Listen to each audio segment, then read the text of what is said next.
Já estamos de volta com o Gazeta Entrevista. Para o nosso primeiro bloco de entrevistas, estou recebendo aqui 2 deputados federais do Partido dos Trabalhadores.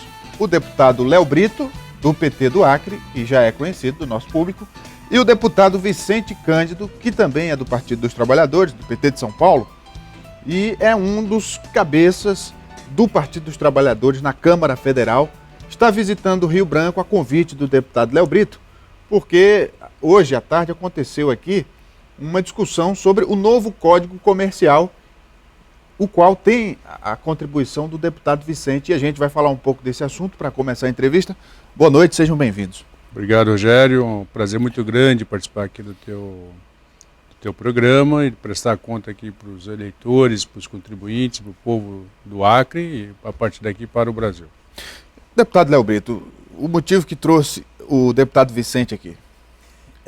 O deputado Vicente, é bom que se diga, é um dos 100 cabeças do Congresso Nacional e é uma pessoa de muita influência na bancada do Partido dos Trabalhadores, e eu fiz um convite pessoalmente para ele. Eu faço parte da comissão que está discutindo o novo Código Comercial, assim como também junto com ele estamos na Comissão de Fiscalização Financeira e Controle. E o Vicente é autor do novo Código Comercial. E a gente vê hoje uma necessidade, o Código Comercial que nós temos ainda em vigor é de 1850, ainda da época do Império no país.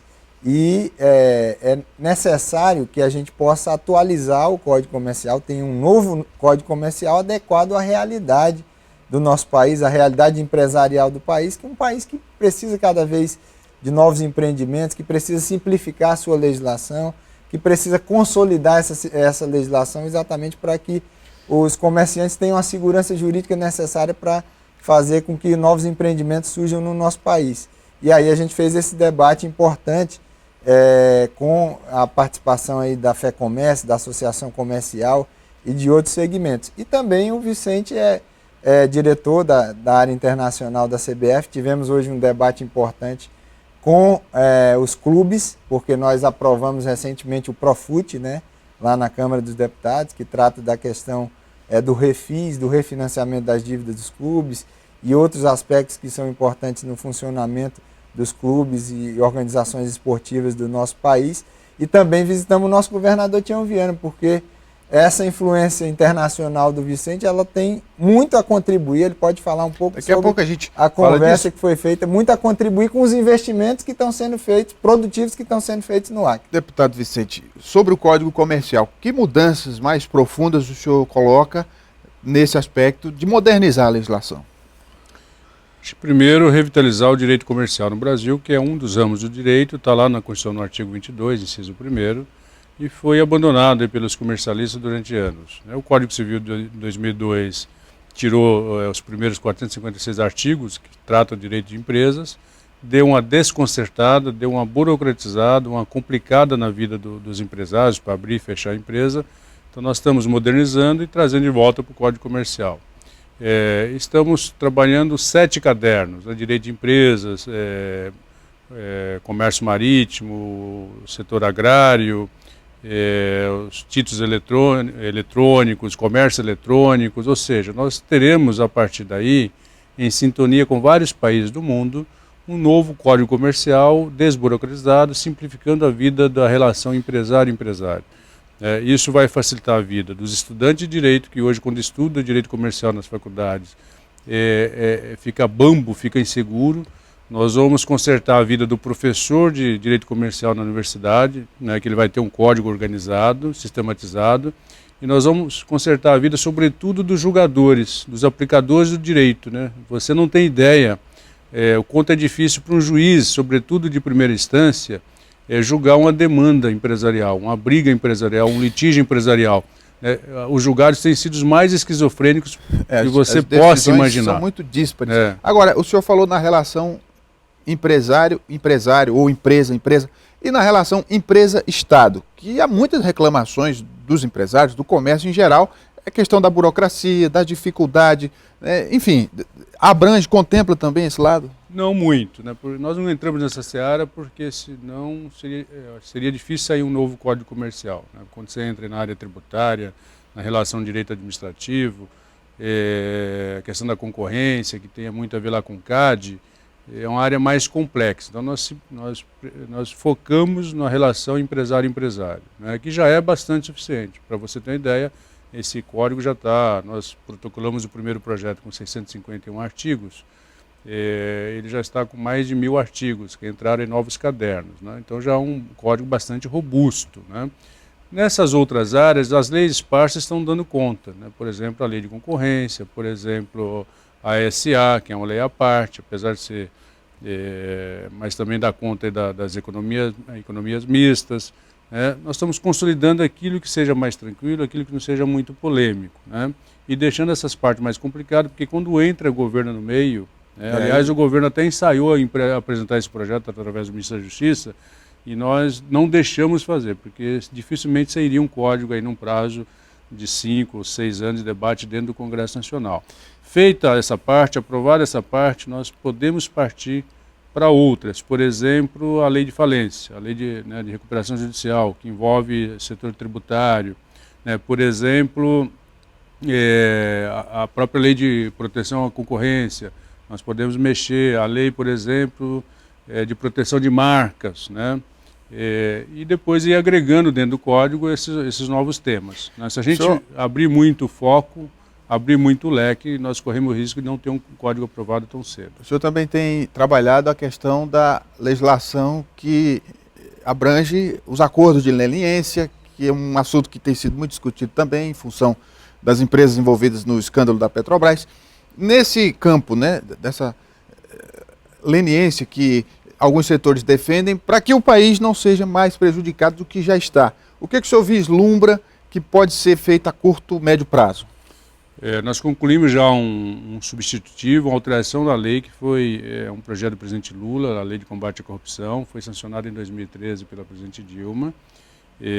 Estamos aprimorando. Por quê? Porque essa lei foi aprovada ainda fora de um evento como a Lava Jato, um evento abrangente e profundo, né, e muito complexo.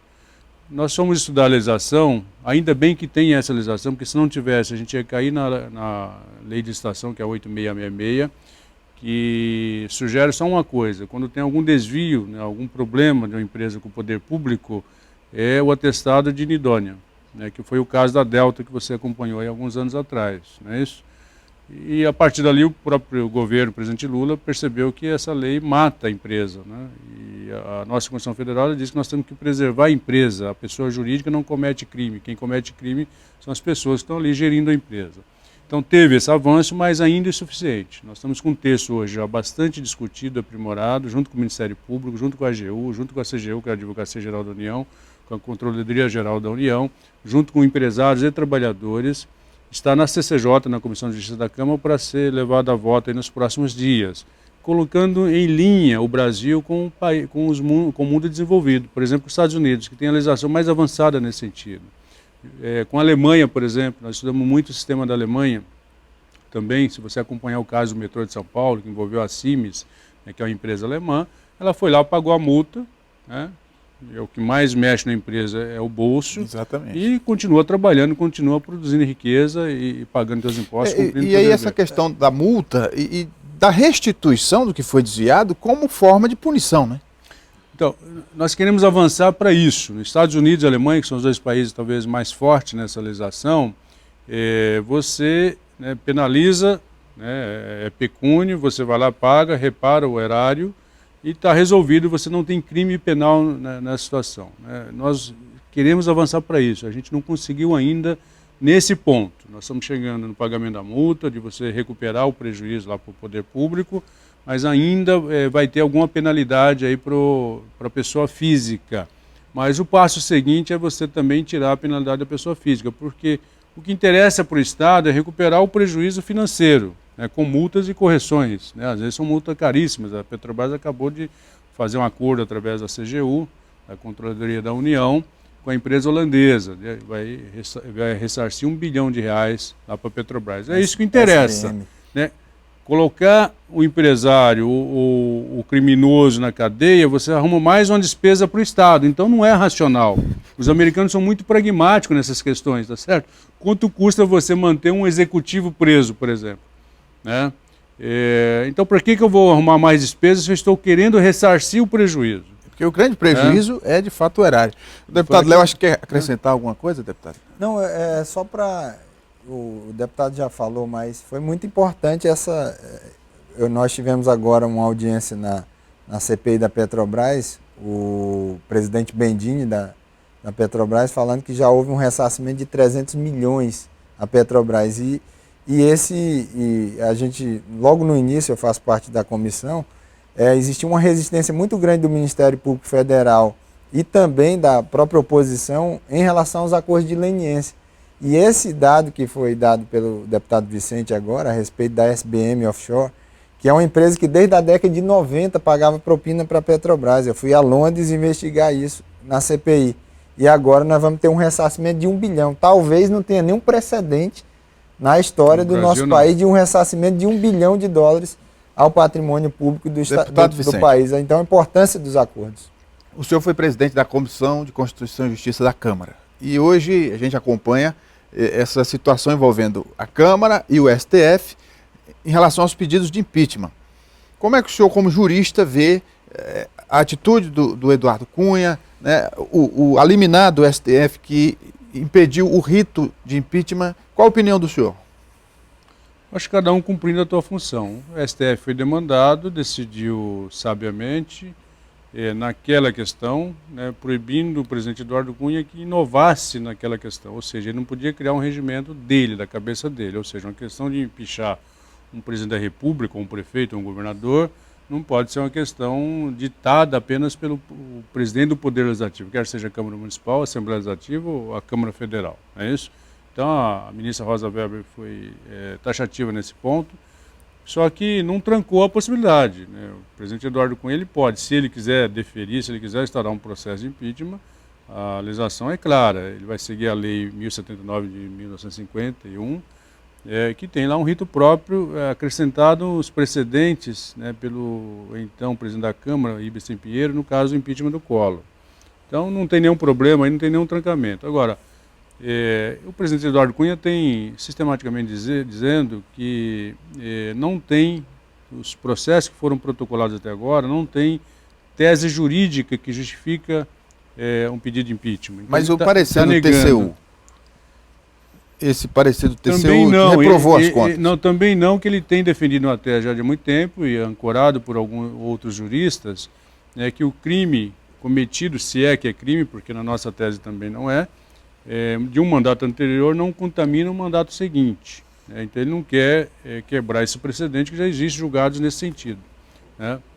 E mesmo assim, as chamadas pedaladas na conta do governo e provado aí para a opinião pública, não teve nenhum prejuízo, não teve empréstimo bancário. A Caixa demonstrou para a Câmara Federal, para todos nós, de que no balanço final a Caixa devolveu dinheiro para o governo federal. Mais de 100 milhões, 140 milhões de reais, tá certo? Uma tese inventada pela oposição que não tem, ao nosso ver, base jurídica para isso. O que o Tribunal de Contas fez foi uma disputa política, né? É muito esquisito, por exemplo, você ter tido unanimidade naquela votação ali, sendo que você tem precedentes em outros momentos que o Tribunal votou ao contrário do que ele votou agora. Então foi uma disputa política, quem vai dar a última palavra para isso vai ser o Legislativo e política pela política, quem deve fazer é o Legislativo. O Legislativo vai dar o veredito final, que eu tenho certeza que vai derrubar essa posição do Tribunal de Contas. Para a gente fechar essa conversa, como é que o senhor avalia o momento político brasileiro com esse ponto de vista jurídico dentro da Câmara Federal, que é a caixa de ressonância de todos os problemas da sociedade? O governo deu uma rearranjada boa na tua base, está consolidando essa base, vamos ter maioria, não só para essa questão do impeachment, se vir alguma tese maluca, né, que sem fundamento jurídico, e também para aprovar as medidas econômicas que precisamos aprovar. Ou seja, a presidente Dilma ela está intacta, ela não tem hoje nenhuma tese que você possa ter algum julgamento jurídico e também não tem nenhum problema político, porque ela está fazendo o que tem que ser feito. Como é que você vai empichar uma presidente que organiza, né, que comanda o maior combate à corrupção na história do Brasil? Se não fosse o governo, né, com o desprendimento da presidente Dilma, você não teria esse feito histórico na história do Brasil. O Brasil será um outro país depois desse projeto, desse processo da Lava Jato. E segundo, tem um problema econômico? Tem, mas ela está tomando as medidas que tem que tomar. Está cortando despesas, está enxugando o Estado, está aprovando as medidas que tem que aprovar. Então você vai pichar alguém por causa de uma crise econômica, então teria que ter pichado todos os dirigentes da Europa na crise de 2008, dos Estados Unidos também na crise de 2008. Tá certo? Então não vejo motivo jurídico e político para isso. Tem uma disputa política com a oposição mais insana. E eu acho que a partir dessa tranquilidade que nós tivemos nessa semana, nós temos todas as condições de aprovar as medidas que tem que aprovar e a partir do ano que vem você vislumbrar a retomada do crescimento econômico. Deputado Léo Brito, para a gente fechar, teve uma agenda também com o deputado Vicente aqui no Estado, com o governo, na área econômica, né? Vamos falar um pouquinho disso para encerrar? Exatamente. O Vicente teve a oportunidade de visitar junto comigo e também com o deputado federal Cibar Machado o complexo de piscicultura. E exatamente por essa inserção internacional que o Vicente tem, o deputado Vicente tem, ele tem muito a colaborar, sobretudo em relação a investimentos dos chineses aqui, tanto na área de suinocultura, como também na área das aves e também na área da piscicultura, que são investimentos que são necessários para que a gente possa alavancar cada vez mais esses investimentos. Além disso, foi discutido como a CBF nesse momento está fazendo um trabalho de vender o Brasil cada vez mais forte lá no exterior, que as pessoas gostam muito do futebol brasileiro, também vai junto com isso a gastronomia. E o governo criou agora a escola de gastronomia, está fazendo um trabalho específico com isso, e nós estamos querendo também colocar o Acre nesse circuito aí. Além de uma série de outras situações que são importantes que o deputado Vicente pode servir como embaixador. O governador pediu, olha, Vicente, eu gostaria que você pudesse ser um pouco de embaixador do Acre, porque ele teve a oportunidade de ver várias experiências exitosas e bem interessantes e inovadoras aqui por parte do governo. Então, eu tenho certeza que com a capacidade de articulação e a visão que o deputado Vicente tem, eu tenho aprendido muito com ele lá na Câmara Federal, o Acre vai ter grandes benefícios com essa parceria, com esse grande companheiro. Muito bem. Obrigado, deputado Vicente Cândido, pela vinda aqui do programa. Deputado Léo também, muito obrigado. Muito obrigado, Rogério, e a todos os telespectadores. Vamos fazer um intervalo comercial. Daqui a pouco o Gazeta Entrevista volta. Continue com a gente.